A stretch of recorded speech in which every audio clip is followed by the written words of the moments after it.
you know how when you watch a movie on the DVD, right? You put it in the machine. Not in a while, but well, go ahead. You put the movie in the DVD machine. Okay. And you watch a movie, right? And sure. that's a movie that's just what you watch. You enjoy that. But then you pay for, because, you got to buy a DVD. I used to have them at Walmart. It had been a big bin. You'd reach in there and get an old Charles Bronson or something like that. You can't hardly find them anymore. But anyhow, that's how it used to be. So I just like watching a movie. That's all I need. But I got to pay for it. But I'm paying for what you call it. They got the people that talk over the movie, and then they got little thing. What they call it? Special features. That's what you call it, right? Yeah. These are special features. I see where you're going with this. Yeah. This is like you just bought a Charles Bronson DVD at Walmart, yeah. Because it's got all this stuff on it, and you paid probably $3 or $4 for it. You feel obligated to watch all the special features. Chato's Land, I think Chato's Land. He's I believe an Indian Native American, I think. Yeah.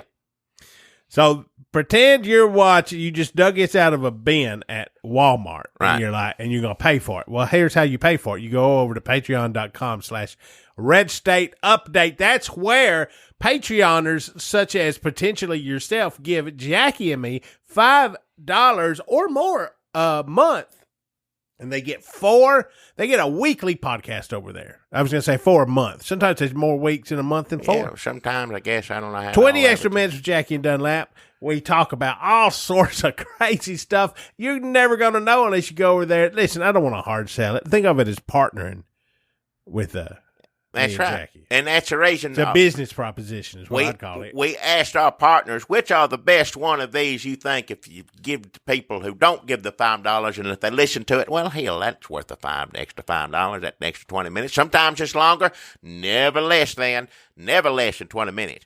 But this one in particular right here was a bunch of information when we did a Redneck Matinee. I don't know if y'all listened to that one. That's where we talk about movies. That's the reason I brought up DVDs. And then the movie was a Breaker. Chuck Norris. Good movie, I guess. I mean, fun movie, right? Yeah. We're putting this in the Redneck Matinee feed, so they're listening to it right now. Oh, so they already, okay. Well, we talked, a good 2 hours, hour and a half, a good hour. I don't know how long we talked about Breaker, and it just wasn't enough time. It's just not enough time to get all that information about Chuck Norris's Breaker, his semi-trucker movie, but mostly karate-kicking movie. But go listen to that if you ain't listened to it, if you want to know about it. But if you want to know a little bit more about it, you're going to hear it right here. This was the 20 extra minutes. We had to put it somewhere, and evidently our partners, as you like to call them, I like to say that too, they seem to enjoy this, and this is one that they recommended that we share for free for all of you. So thank them. Don't thank us. Thank the people that give $5 for this, because they I guess they paid for this for you to listen to as well, right? Is that how it works out? Man. Well, I mean, we asked them. Hey, beautiful people they are. Well, of course they are. They're not just giving us $5. They're giving you this for free. They paid for this so you can listen to this for free. Hearts the size of a country ham. Yeah. If you don't want to break the hearts of good people like that, then you want to turn around and say, you know what, I want to thank you right back, and I want to enjoy this once a month as well, so I'm going to give them $5 my own damn self. And then pick out one to give the people that, well, no, they already hear it. Most of them ain't special features over there. Most of them more just us rambling like this. But in the future, there is a special feature. We did Smokey and the Bandit 2 and didn't like how we did it. It's not that we didn't like how we did it, just wanted to do it different. So we said, well, we wasted 2 damn hours talking about Smokey and the Bandit 2. What do you want to do with this? Let's share it with our partners over there. That's give just $5, one of the 20 extra minutes with Jackie and Dunlap you can go listen to if you go over to Patreon.com, Red State Update. Sign up for $5 or more a month, and you get access to 80-something 20 extra minutes. That's a lot of minutes. Yeah, it is, yeah. Well, don't reach in your wallet right now. Listen to this first. And if you like this, go on over to the Red State Update podcast where we are putting up a couple more best of 20 extra minutes. They stick closer to 20 actual minutes. Yeah. And it's more typical what we do over there. But this is good. A lot of information about animals. A lot of information, yeah. Wrestlers and animals and strange Southern California mountain towns. Yeah, yeah. If you got the money, honey, we got the time. Thank you for that $5. Here's what you get. Folks, people, I'm Dunlap. This is Jackie Broles. Welcome to the 20 Extra Minutes with Jackie and Dunlap. We do appreciate you being here. Of course. Jackie, today I'd like to tell you a story. Not so much a story, but a few anecdotes about a man known as the Great John L. John L. Now, John L. is this actor, wrestler man that was in a brief moment in Breaker, arm wrestling Chuck Norris. Is that correct? If you have not heard our Breaker episode of Redneck Matinee, go take a listen to it now if you want. Well, after you finish listening to this, let them finish this first, and then they can go. Then take a break. If they're going to listen to 20 minutes, take a break, and then take a breaker. In the movie Breaker, the Great John L. The full name is The Great John L., Jackie. Yeah. It's the tank-topped, bald-headed, mustachioed arm wrestler who politely interrupts Chuck Norris's lunch. And he apologizes more or less. A lot of apologizing. Before you get kicked. Well, I mean, it's salad time. So. It is. We're eating salad, yeah. I don't want to interrupt your dinner, but I'll be over here. That's him. Yeah, that's it. Great John L. The Great John L. Wrestler, actor, cougar lover. Born William H. Clark in Bowling Green, Kentucky. All right. He was an actor in the 1977 Island of Dr. Moreau. It was 1977. With Michael York. That's Manimal. And was Burt Lancaster in that one? In Manimal? No, maybe. He was dead by then, wasn't he? He played the Boar Man. I'm going to put all this up in a post on Patreon so that you can see it. There's a clip on YouTube. I know what Dr. Moreau is. He turns the people into animals and vice versa, that sort of thing. Yeah. So I hadn't seen that one, though. Well, here's the Great John L. as the Boar Man. Yeah. I found you could buy his pig nose. Pig man, yeah. He was also a wrestler. Here, there's clips on YouTube of him versus Nick Bockwinkel. But this was his claim to fame. Is that correct? You say also wrestler. He was a wrestler first before he was a wrestler before he got into acting. I also heard he was a stunt man. I don't know exactly what sort of stunts he did. I believe he worked with animals and he might wrestle bears or cougars. He loved cougars. That's not really politically correct these days to wrestle those animals. No. It's not, and we're going to get into his love of animals later on, but he took a stand at a later point in his life, after the acting, after the Michael York roles had gone away.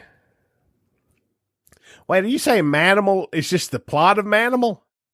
What do you mean the plot? No, he had that power to do it as he chose. No, two different things. Michael York had the power to be Manimal? He was Manimal, wasn't he? On a TV show. Remember, it didn't last long. He could turn into other animals. But is that because he was in the Dr. Moreau and they already saw him as working with people animals? I don't have any idea. That's not what I was saying. When you say Michael York, I remember Manimal. And he also, to me, I knew Manimal first. I didn't know he did Alan Dr. Moreau.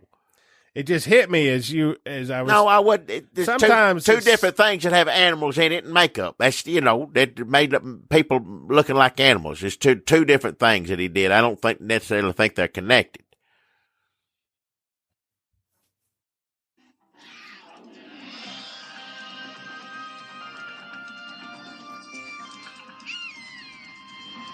It's a Manimal theme song. Oh yeah, I remember. Well, I love animals.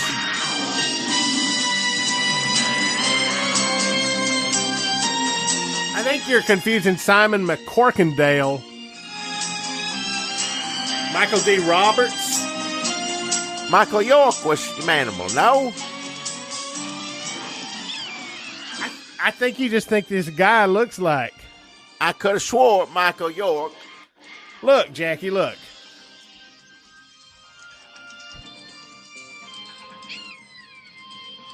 I'm looking at it. Yeah. I could have swore that was Michael York. I guess we got all that mixed up. Did Michael York never did any kind of manimal? Did they not make a special? I don't think. Should I Google?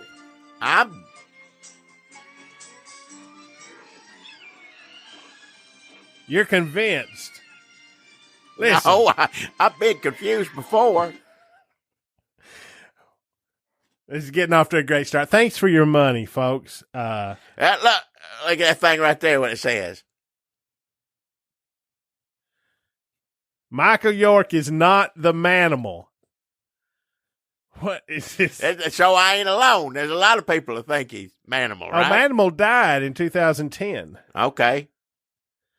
In common with his contemporaries Jeremy Irons, Michael York, and Hugh Grant, the actor Simon McCorkindale, something. Michael York was in Logan's Run. Yeah. Michael York is not the Manimal. But people think, am I right? Is that what it's saying? Other people think it wasn't just me. Michael York is not the Manimal. Michael York played Basil in the Austin Powers movies and Logan in Logan's Run. Makes me glad I didn't ask him if he was the Manimal. This guy ran into Michael York at dinner and almost asked him if he was a Manimal. Well, I would have. As embarrassing as this is, imagine if Michael York was here in person. He dead now. So, go to YouTube and look up clips of the 1977. Could have swore it was Michael York. I could have swore it. Or clips of Manimal. For the young people that listen to, there's none of you. No. He started out as a wrestler, it looks like. He was wrestling in the 50s and 60s. Nick Bockwinkel, Al Torres. He recorded a song. Where he tried to lure the great... Me in the ring. Oh, here it is. I want to dedicate this record before I do my thing. Here's a challenge from me to Muhammad Ali to meet me in the ring. Muhammad Ali never met him in the ring. No. Small warning. And then I'll do my song. If you want to see 3 rounds with me, you better bring some friends along. Because I'm the great John L. Mean as a rattlesnake. Yeah. Better do your dancing in the first 2 rounds, because that's all you'll be awake. Is that rapping, kind of? It's kind of rapping. Here he is on the cover of this. It says the Great John L. Challenge, and there's a cover. See a picture of him with the cougar on it. Yeah, you got a cougar right there. And with he's eating fire too. I think he set himself on fire also. And had his own song. That's you somebody when you have a song saying who you are. That's not everybody. Well, you know how Elvis went in and cut a song for like $3 for his mama. Oh yeah, I think it's something more like that. Well, still. Here's an ad from 1960. Lord James Blears versus the Great John L. Also, let me go back just to quickly about that. The Great John L. Challenge song is on a YouTube page that is only wrestler songs. And I don't think I have a link to that in this post, but I need to go back and add put that in there, yeah. Because that could be, maybe next week we just... There's a lot of wrestler songs. A lot. That's been going on for a while, evidently. Jackie, you wouldn't believe how many there are. This YouTube channel... Thank goodness for somebody archiving all of this material. This is... The YouTube channel is called it's called the Records of the Wrestling World. And lots of great... Has it got my favorite wrestling song on there? Which one is that? Junkyard Dog sings that one, I think. Oh, Grab Them Cakes? Grab Them Cakes, that's right. That's my favorite wrestling song. I don't even know if that works anymore. Well, I'm sure it don't, but still. I don't know. I think it's even more obscure than that, Jackie. Records of the Wrestling World has songs by Irma Gonzalez, Tatsumi Fujinami. Wow. We Hate School by Jimmy Hart and the First Family. Oh, yeah. A lot of Japanese wrestlers. Tojo Yamamoto. Probably. I mean, I'm just on the first page here. Lot of All Japan Pro Wrestling. Giant Haystacks. Baby, I Need You. Yeah, we could do a whole Showdown with Mr. V by Jesse Ventura.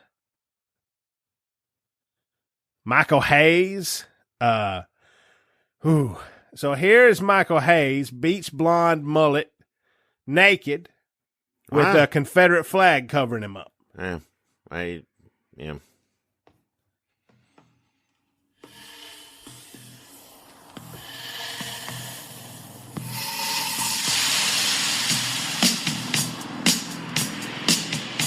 Pretty good so far.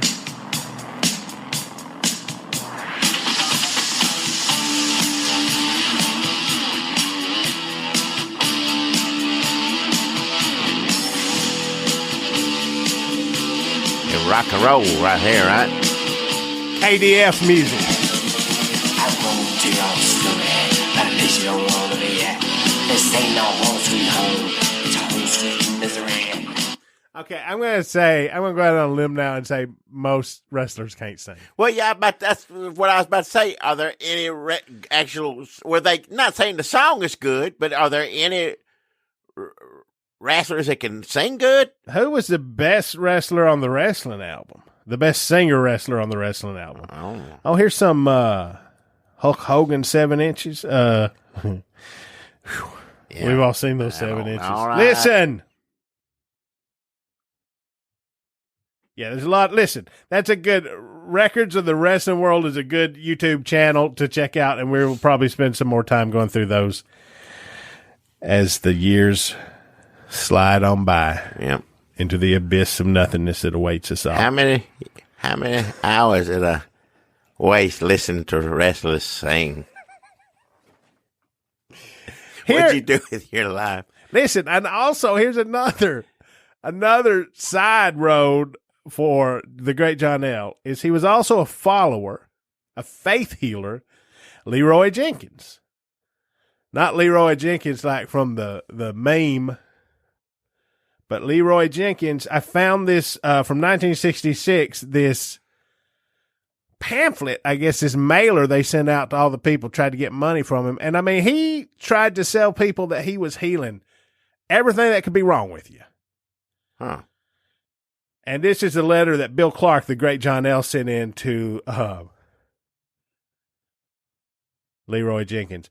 Hollywood stuntman and karate expert finds God real. Now, I don't know if they're saying that wrestling's not real or karate's not real. Also, this is 60s. I think this was at a time, and I don't know the history of karate, but after learning a little bit about Chuck Norris for Breaker Breaker, I think there was a time when if you were, I'm going to say it, out of shape, balding wrestler, you could put on a white robe and say you also knew karate. And I think that's what was happening here when they say he was a karate expert. Although his son, Bill Clark Jr., would go on to open karate schools in Arkansas. Here's Bill Clark talking to faith healer Leroy Jenkins. Have you ever done any faith healing, Jackie? I ain't done none, no. Have you ever had any done on you? No, I don't think it works that way. I had generally thought of ministers such as Brother Jenkins as con artists. I was really shook up when he revealed so many things to me which were true. Among other things, he told me I needed salvation and that I had a crooked leg, which I had gotten from an injury, and that God would heal me. He said that if God didn't heal my leg, I would become a permanent cripple. This thing is real because something really got hold of my heart, and with tears I surrendered my life to the Lord, and two, I want to be in these services every chance I get. I appreciate having the opportunity to come contact with this ministry.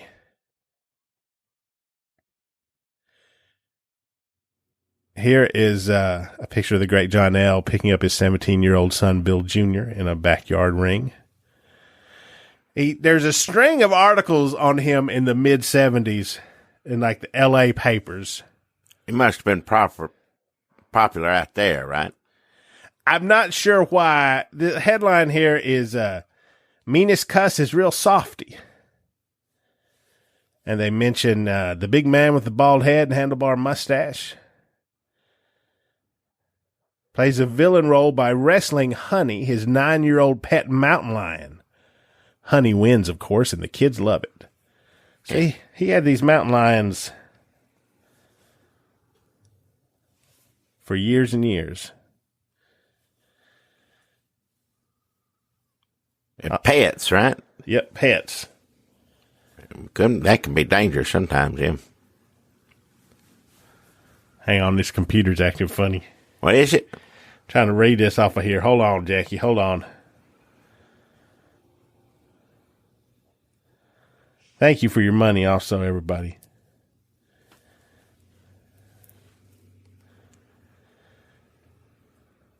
What's it doing? The family, life, they live in Westminster, California at this point. All right. Put up a 40-foot flagpole from which the American flag can be seen from some distance.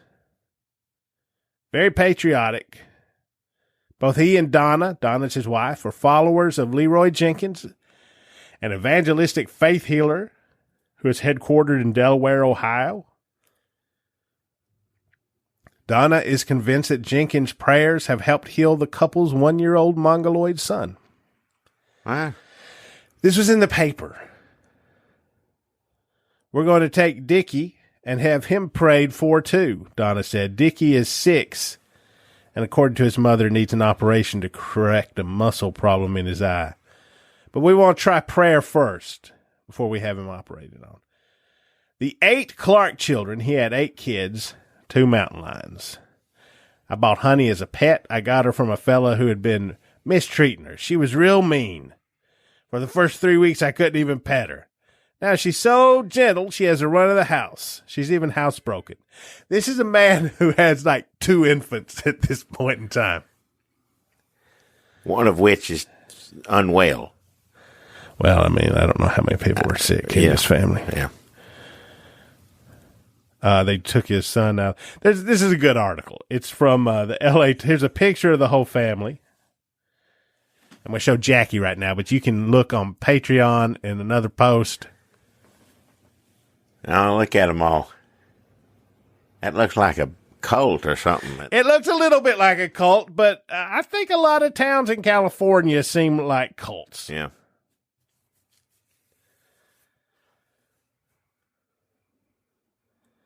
So that was one of the first articles I found on him from California in the mid-'70s.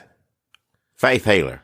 Faith healer. He was really into this faith healer. The great John L. relaxes in his Westminster home with his wife Donna and their 8 children. And several bloodthirsty animals. June 7th, 1974. So he lives in California, and then at some point he moves to Arkansas, where our good friend Guy Lancaster also lives. Oh, yeah. At some point he moved to, I would say, Jonesboro, Arkansas. And at first it seems like he's having trouble fitting in. This is in 1984, about 10 years after he got some press in the L.A. papers. And then he appeared in Chuck Norris movies. And now he's in Arkansas. The headline reads, Cougar at Council. Jonesboro, Arkansas Council proposed ordinance on cats was the 6th item on the agenda, but it jumped to first when Bill Clark, that's the great John L., and his guest walked in. Clark brought Honey, his 7-year-old mountain lion, to the council meeting in an effort to prove that local residents had no reason to fear his pets. Age is off because 10 years ago, this maybe is Honey too. They said the cat was... Yeah. Bill calls himself the Great John L. and lists his occupation as the world's greatest fall guy, stuntman, fire eater, wrestler, procrastinator, and prevaricator. The council took no action. They were considering an ordinance to prohibit lions because some residents complained about Honey and 2 other big cats Clark owns. They plan to consider the proposal again in 4 weeks. Well, I think things went pretty well there in Mountain Home, Arkansas, because soon the Great John L. is appearing at Western Auto. And by the 1985, bring your camera and get a shot of you and your kids with the Great John L. and Honey. Tires, tires, tires. Jackie, here he is in this ad for Western Auto. Special event. It's just him and his cat, yeah. See, that's the way it should be. If people are scared they're going to get eaten by a cougar, you bring the cougar to the city council meeting and show them they got nothing to be afraid of. He was hosting Ozark Feud Karate Championships. I think his son was running a school. Admission $3. The Great John L., actor and stuntman, will be on hand from 1 to 4 p.m. with his 200-pound pet mountain lion, Honey. Come on. Everywhere it goes, yeah. If you were a kid in 1986 in Mountain Home, Arkansas, you'd be like, this man is the greatest citizen of our town. Yeah. Here he is on a radio station, 1986. But then, problems arise. Uh-oh. When he moves back to California. Problems always arise when you move back to California. That's what I hear, yeah. This is from the Billings Gazette, May 12th, 1988. You don't need one for this. I save that for the people who pay. During his 30-year career as a professional wrestler, stuntman, and animal handler, the Great John L. has tackled bears, eaten fire, and broken bricks with his bare hands. But the Great John L. may have met his match in a neighbor who does not see his 3 pet mountain lions as mere pussycats. John L., known offstage as Bill Clark, says he asked neighbors in Hesperia, California, if they objected to the mountain lions, for he moved last month to this desert neighborhood 65 miles northeast of Los Angeles. Now he cannot afford to move right away. Phyllis Brooks of the San Bernardino County Department of Health Services said that John L. has until May 20th to do something with his cats who have appeared in television commercials. In the meantime, Brooks said he has moved the cats to his brother's house in a more remote area nearby. These are professional cats, John L. said. Not run-of-the-mill ordinary cats. The cats are like my kids. It's like asking me to shoot them, he said. Which is not really. What do they ask him to do? Just he can't have them He there. can't have them at his house. He built a big pen for his 3 mountain lions. Right. In Hesperia, California, which is out in the desert, and the people nearby said, them cats are going to get loose and eat me or my little dog. Yeah. And all this man wants is to be free. Well, He builds giant flag poles so he can salute the flag and send money to a faith healer and be in Chuck Norris movies and pet his mountain lions who have come to depend on him as the only father they know. so he's got 3 honeys now, right? There's 3 mountain lions. They all have different names, and they live in Hesperia, California. Until he took them over his brother's house. Here, I got to leave it. I hope I'm not putting you out. I got to leave 3 mountain lions over here at your house till I get this sorted out. Family, right? Yep. So here is this same article in the Wisconsin State Journal, but I'd like to bring, this is also from May 12th, 1988, but the picture, it's sort of a big Associated Press cornucopia of short news items, like about Pat Boone still considering Tennessee his home, and Donald Trump. Oh, do you know Donald Trump? Do you remember Donald Trump from the 1980s? Which one now? The 1980s, yeah. Well, he was the one who wrote the book Trump, The Art of the Deal, is 2 sentences shorter after developer Samuel LaFranc complained that a reference to him was inaccurate. The mention in the book says that during a recent conversation between Trump and the late Roy Cohn,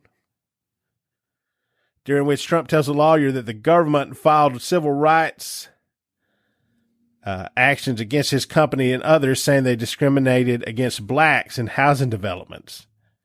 Trump didn't want to settle this lawsuit. He settled the lawsuit with Samuel LaFranc, and they took the sentences out.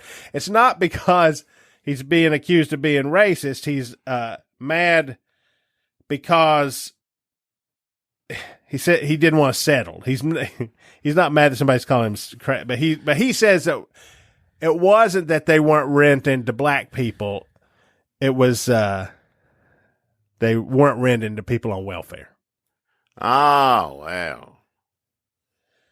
The idea of settling drove me crazy. What we didn't do was rent to welfare cases, white or black. I watched what happened when the government came after Samuel LaFranc. Another builder, he caved in and started taking welfare cases. They ruined his buildings. That's what the man said. So they took out those sentences. That was in 1988, which was 31 years ago. And he was a liar and a racist then. Hey, not to get political. Get back to John L., please. California not accepting John L.'s cats. Now, this is interesting because he gets a lot of press from Mountain Home, Arkansas. This man swoops into this small Arkansas town with his mountain lions, and everybody loves him. Yeah. And then he goes to California with these cats, and nobody's going to let him live there. Nope. And they're writing about him in Arkansas, probably because he said, hey, can you write about this? Remember me? Yeah. You want us to write an article about you? Maybe you should take the mountain lions to the next, meeting, the city hall meeting or whatever with you. That's what worked here. It didn't work. He tried. Former resident of Mountain Home has had continuing trouble over his somewhat unusual pet since he moved from Mountain Home about 2 years ago. William H. Clark, also known as the Great John L., reports from Hesperia, California, that his new city has not accepted his pet mountain lions the way Mountain Home did. It's the difference between Arkansas and California. Should have never left. And has, in fact, forbidden him from keeping them on his property.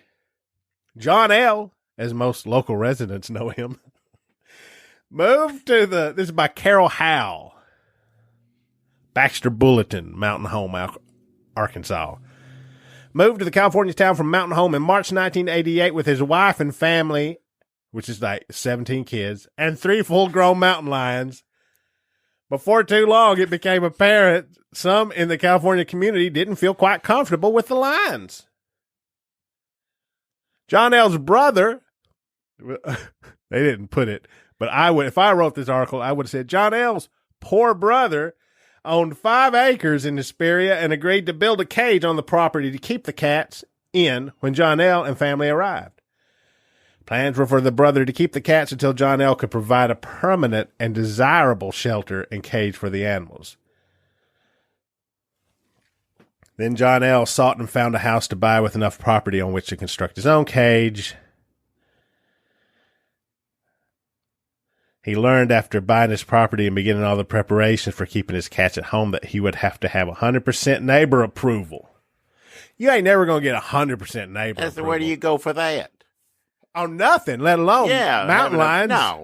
No. I will say this, at least his brother was equipped for these mountain lions. Earlier, it just sounded like he just pulled up in the driveway, put them in the garage or something. So this explains that he had... Honk, honk. Is that Bill? Honey, get the cat in here. The little cat, not the big. I know. It's just a dog. Yeah, dog. Let's go back. Get the dog in. That's better. Citing what he feels is unfair treatment by several California authorities, John L. contacted the Bulletin recently to say And there's somebody to complain to. I'm going to call up the goddamn newspaper in Mountain Home, Arkansas. His brother had to hear it long enough, and they figure he's keeping the lines. Hey, Bill, why don't you just call the bulletin? See if they'll fucking listen to you. What'd you say? I said call. See if they'll listen to you. Yeah, that's right. I'm going to call Carol Howell. He constructed. John L. contacted the Bulletin recently to say he thought some of his friends in Baxter County would like to know what's been happening to him since his move. This is a great paper. You just call them up. Hey, I'm out here. I was in 3 movies. I'm envious of everybody. The person that works in Arkansas at the paper. If you need press, more people should try this. We should just call back home, I guess, if we get the newspaper. Remember us? The only person I'm not envious of are the mountain lions. Oh, yeah, no. He constructed what to be from pictures he sent to the Bulletin. Look, I'll send you a picture. A very large, very well-built cage. According to these pictures, very well built. Resembles the type of containment one would see at a zoo. I didn't even read this article for now. But he cannot use the cage he constructed because he has been denied the necessary... See cats on page 2A. This is front page also.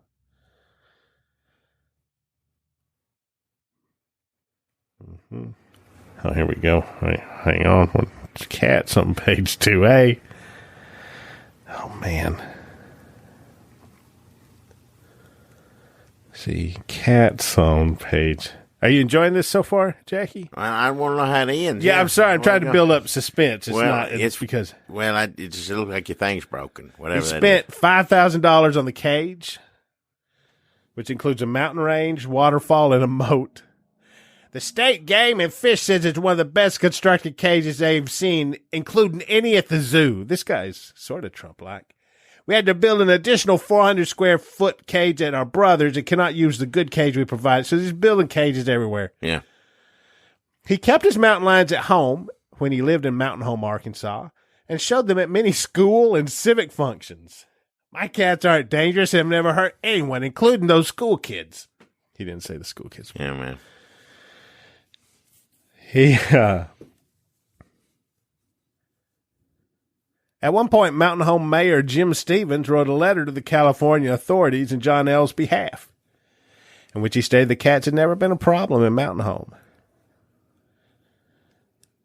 He also spoke of his 30 years in handling exotic animals, wrestling them in the ring, and said the rulings made in California regarding its cats would not take into consideration the disposition of his animals or his expertise in handling them.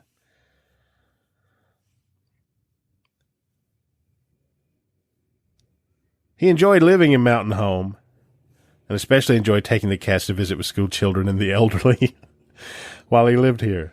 But he said, it was too slow for me. He didn't like the bucolic Arkansas. A lot of people here are just against them. He says, I don't know what to do. They never hurt nobody. So they've had hearings. The mayor of Mountain Home, Arkansas, has written letters. Wrote letters. How much clout does that have in California? Well, I'm sure. Like, I don't want to write a letter to these California weirdos, these desert trash. And the Spirit California people are like, hey, I got a letter from a goddamn hillbilly. Watch your mouth.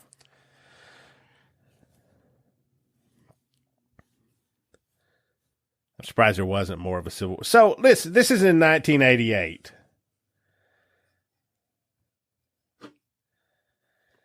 This goes on for years, Jackie. This goes on until the 90s. Who's that revving their engine up out there? Yeah.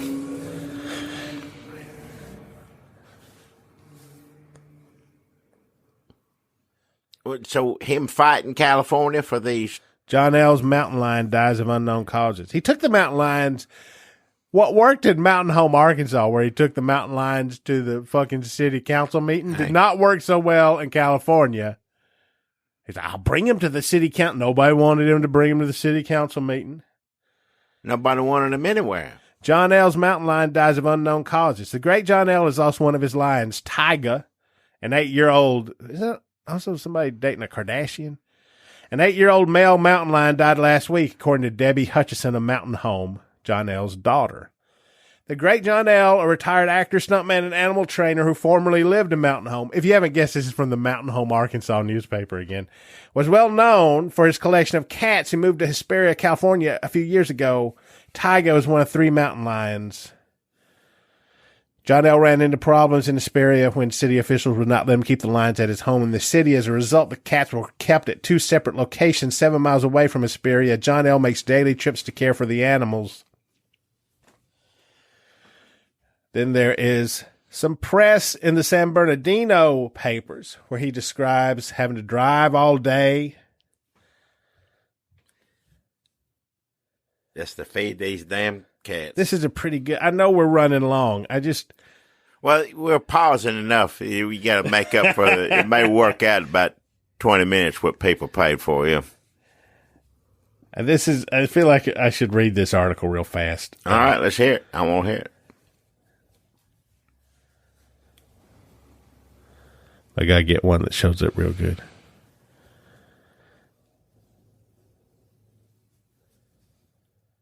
This is from 1990, the San Bernardino, California County Sun.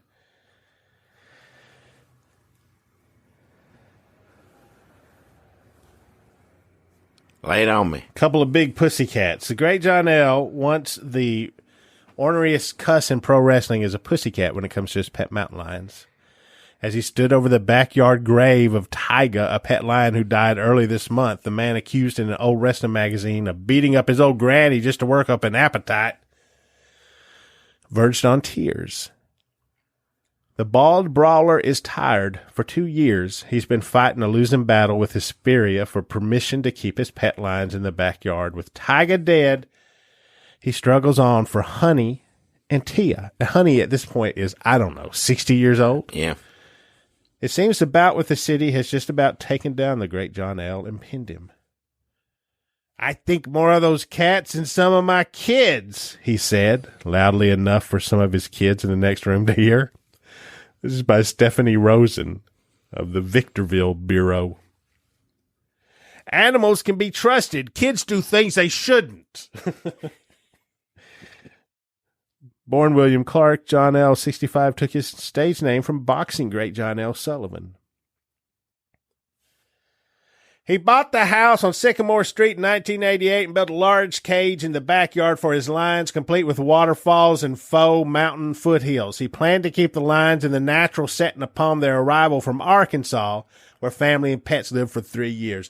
3 years, by the way, that changed Mountain Home, Arkansas forever. Before moving to Arkansas, John L. and his wife, Donna, raised their family of 8 children in Westminster and Orange County. But once in Hesperia, John L. and his lions became snared in a bureaucratic net as he tried to secure exotic animal permits from San Bernardino County.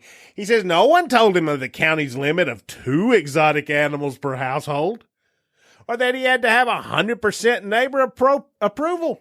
It's been nothing but hell, John L. said, angrily shaking his freshly shaven head. Well, if it wasn't for the neighbor's approval, he's down to 2 now with Tyga gone. He could have. But he lost one in the weight. Well, that's true. He could have been with Tyga this whole time, is what John L. was going to say. I see. Soon after he moved in, John L.'s next-door neighbors passed around a petition against the animals. Can you imagine? Which said they feared the animals would escape the cage and maul children. Okay, sure. But still. It's happened. I mean, yeah, but. Try to be neighborly. Bring a casserole over first. The Hesperia City Council held a public hearing on the lions and voted to deny John L. his permits despite scores of speakers on the wrestler's behalf. See, they didn't care about him. Or his lions. Or his lions. I mean, this sounds just like California. Man moves in from Arkansas with some lions. And they could care less. Nope. They could care less what he went through to get those lions there into their backyards. Plus, it's a desert. Aren't there mountain lions out there already? There's already, I guess, if you're dealing with some already, that may be an issue. Why do you want 3 more you got to deal with, I guess? John L. stalks Hesperia City Hall and bombards city manager Robert Rizzo with letters pleading his case. Rizzo said he feels sorry for John L. but can't change a council ruling. John L.'s proven he's a fighter at heart, Rizzo said. I never dealt with anyone who is as convinced as John was on this issue, and my respect for him is very high. I'd sure want him on my side. John L.'s words for Rizzo aren't so kind. They're a bunch of liars, he said, gritting his silver-capped teeth. They're just so many two-faced damn people. I can't stand it. Why does he not move back to... I don't know. He said he can't afford it. Oh. He had hundreds of T-shirts printed with his face. Well, maybe this is why he can't afford it. With his face and the face of the 3 cats framed by the Declaration, Save John L.'s Cats, lied to and cheated by San Bernardino County in the city of Hesperia. Now, that is a shirt I would love to have. I'd wear that with pride. I wonder if you find any of those. Yeah. The council's order forced John L. to board his 3 cats. His brother, Buddy Clark, kept Tia and Tyga. See, this gets into the nitty-gritty of the details, if you were wondering. On his property on Baldy Mesa, and John L. put Honey in a San Bernardino kennel. Wow. His days now revolve around feeding the cats at his brother's house. First thing in the morning, he takes a few pounds of raw chicken necks out of one of his 3 backyard freezers and sets them out to thaw.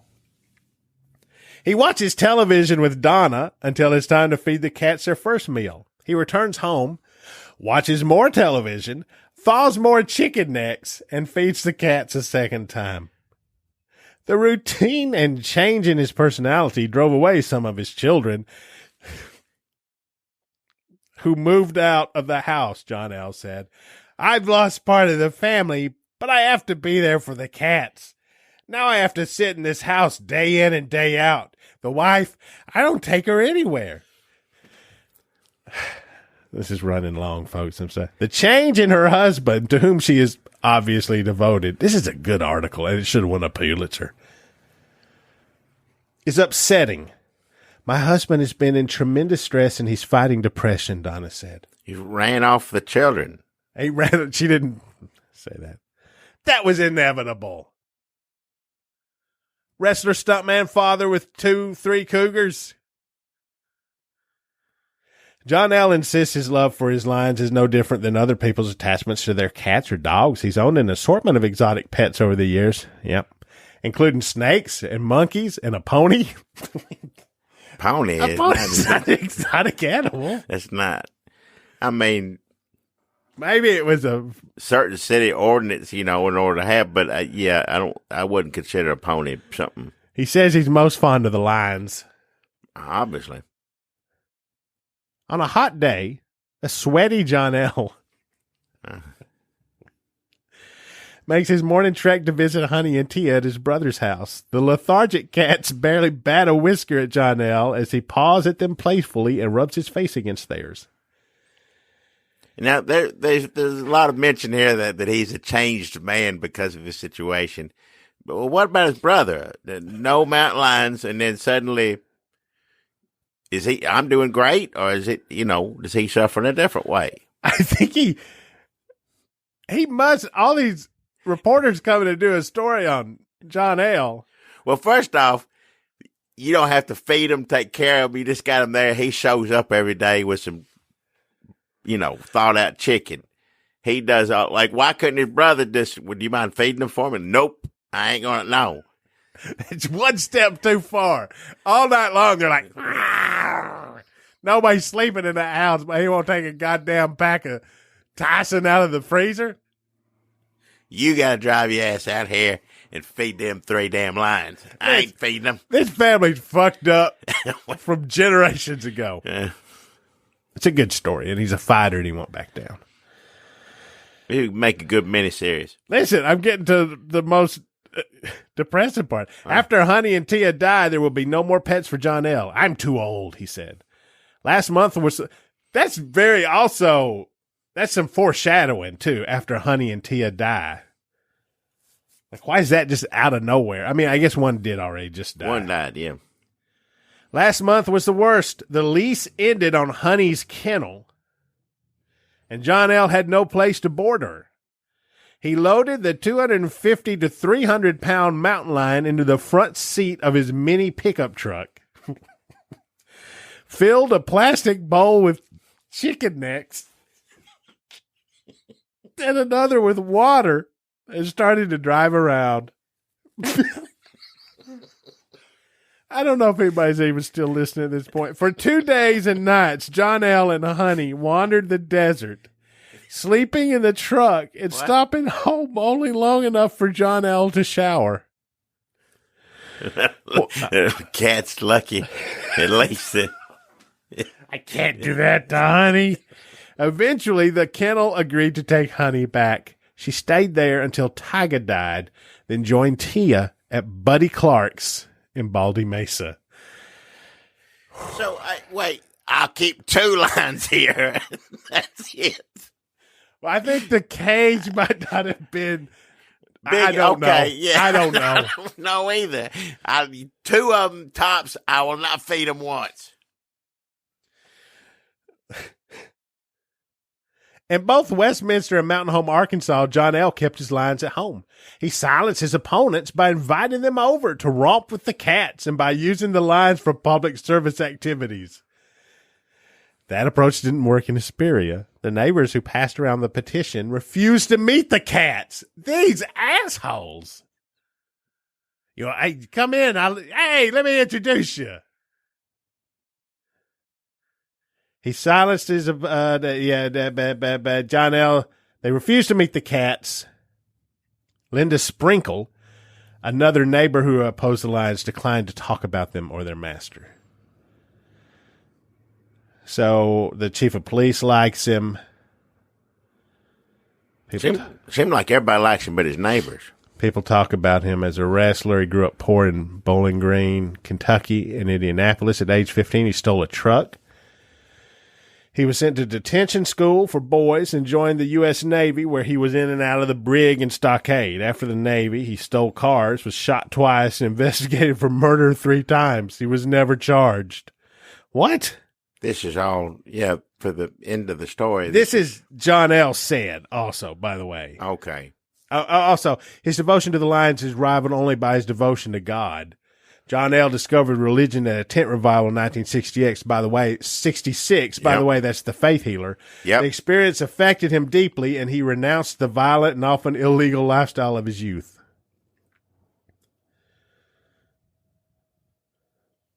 Oh, this is a good side note. He retired from from acting when the family moved to Arkansas in 1985. But recently he was asked by his agent to audition for the role of a sumo wrestler in a television commercial. Nowadays, the reformed John L. takes his cats to nursing homes, Boy Scout meetings, county fairs. None of these places sound safe. Wherever he thinks they will cheer people up. I like to help people, he said, almost panting from heat and emotion. Damn, I like to help people. That's a really good article. Well written. So, folks, that's a little background, but I think you know where this story is headed. Or maybe you don't. Tyga dies. That article appears about him fighting City Hall. And then the San Bernardino County Sun, August 4th, 1990. Great John L. loses second pet lion. Poison suspected.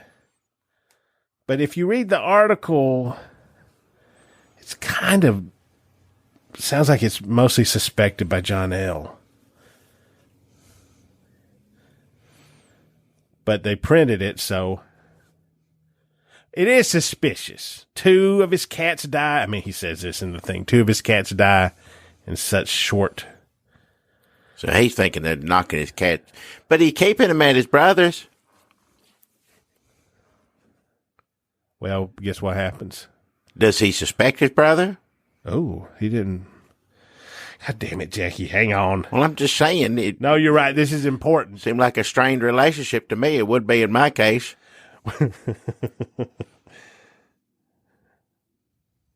All right, hang on, folks.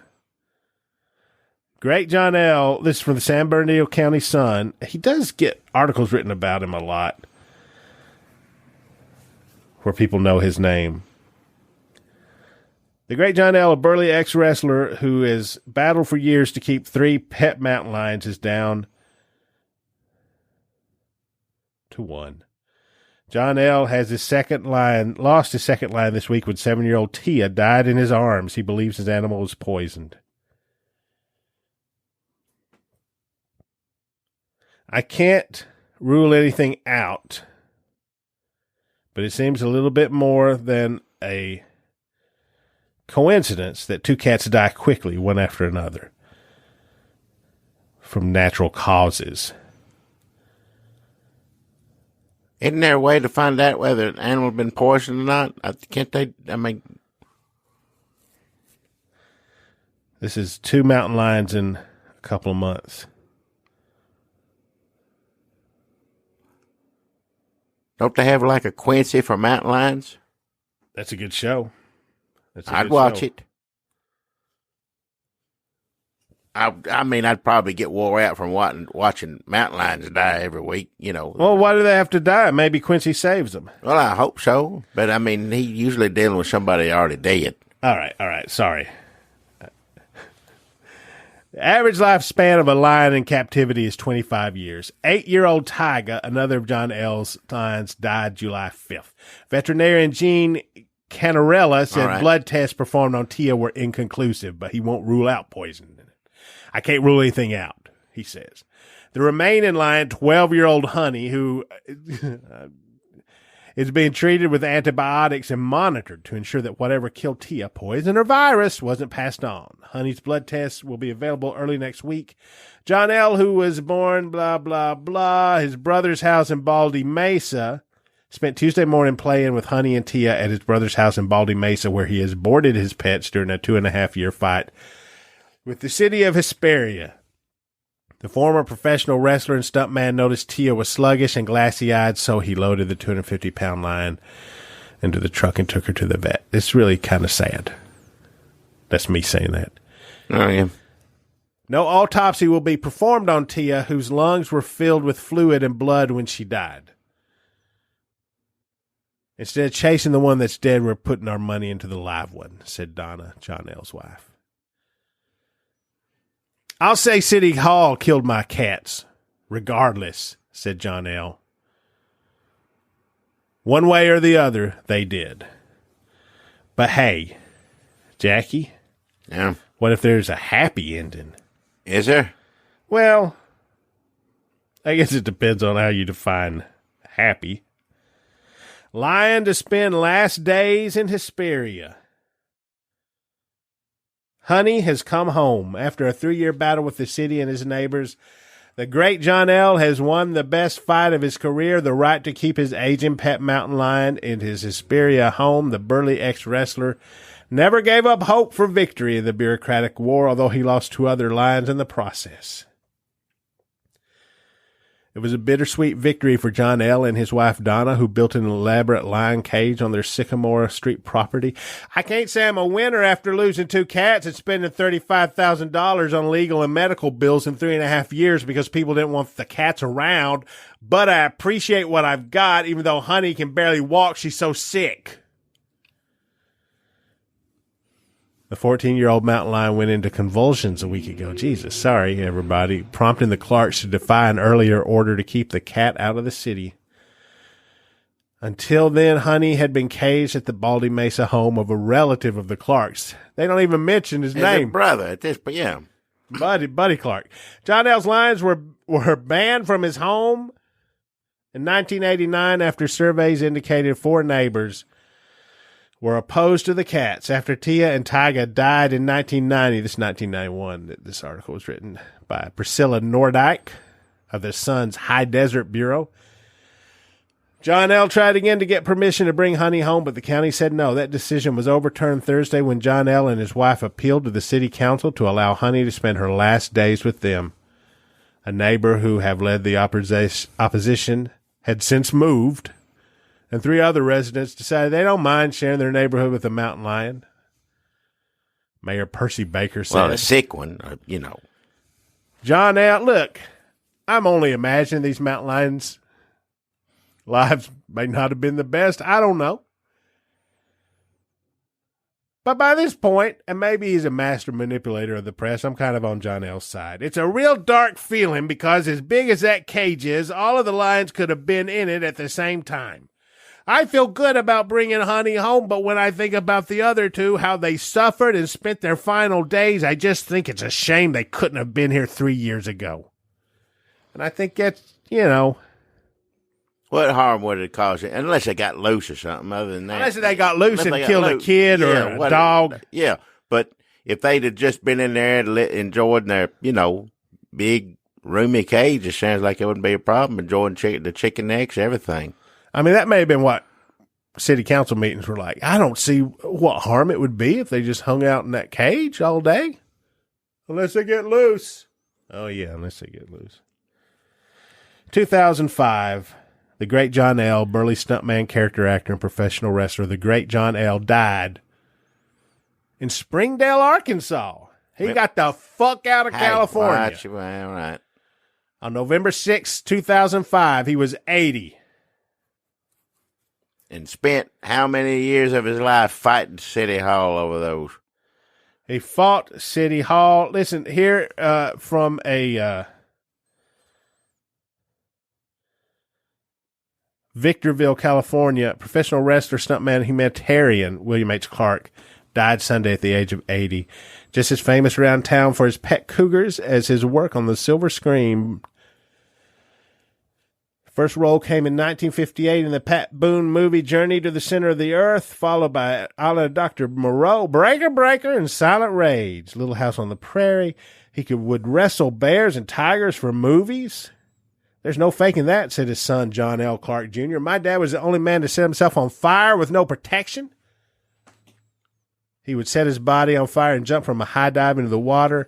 People would say, what's the trick to that? And he'd have water blisters on his back.